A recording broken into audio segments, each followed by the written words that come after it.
Pregnancy में पैरों में सूजन आना कई बार एक बहुत ही इम्पोर्टेंट लेकिन एक तंग करने वाला लक्षण होता है, सिम्टम होता है। तो आइए बात करते हैं इसी के बारे में, इससे कैसे हमें डील करना चाहिए। तो सबसे पहले ऐसा होता क्यों है?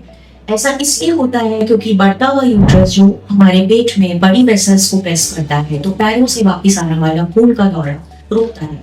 पहला कारण जो लेग स्वेलिंग का है वो ये है। दूसरा कारण है कि कभी कभी अगर आपका रक्तचाप बढ़ा है या ब्लड में प्रोटीन का अमाउंट कम है तो उस कारण भी लेग्स में स्वेलिंग आती है। तो अगर आप लेग स्वेलिंग से जूझ रहे हैं प्रेगनेंसी में, तो आपको क्या करना चाहिए? सबसे पहले अपने डाइट में एडिक्वेट प्रोटीन लीजिए, यानी कि होल सीरियल्स, दूध और डेयरी प्रोडक्ट्स, लीन मीट्स, एग्स और जी भरकर आप होल ग्रेन्स खाइए। तो इससे अगर आपको प्रोटीन का अमाउंट अच्छा मिलेगा तो खून में प्रोटीन की कमी इतनी ज्यादा नहीं होगी।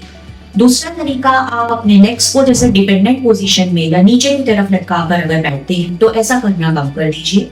रात को सोते समय आप पैरों के नीचे एक पिल्लो या लेग एलिवेशन कर सकते हैं। इससे जो नीचे की तरफ से जो सूजन आ रही है वो वापस हाथ की तरफ आती है और आपकी स्वेलिंग कम हो जाती है। इसके साथ साथ ध्यान रखिए कि आप बहुत टाइट फुटवियर नहीं पहनती हैं, कंफर्टेबल क्लोथ्स पहनती हैं। लंबे समय तक खड़े होना आपको अवॉइड करना चाहिए। पैरों की मसाज या पेन रिलीविंग जेल लगाना आपको आराम दे सकता है।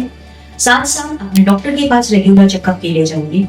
ये भी बहुत जरूरी है कि अगर आपको लेग्स में स्वेलिंग है तो आपकी यूरिन में प्रोटीन्स का अमाउंट और आपका ब्लड प्रेशर आपके डॉक्टर चेक करें।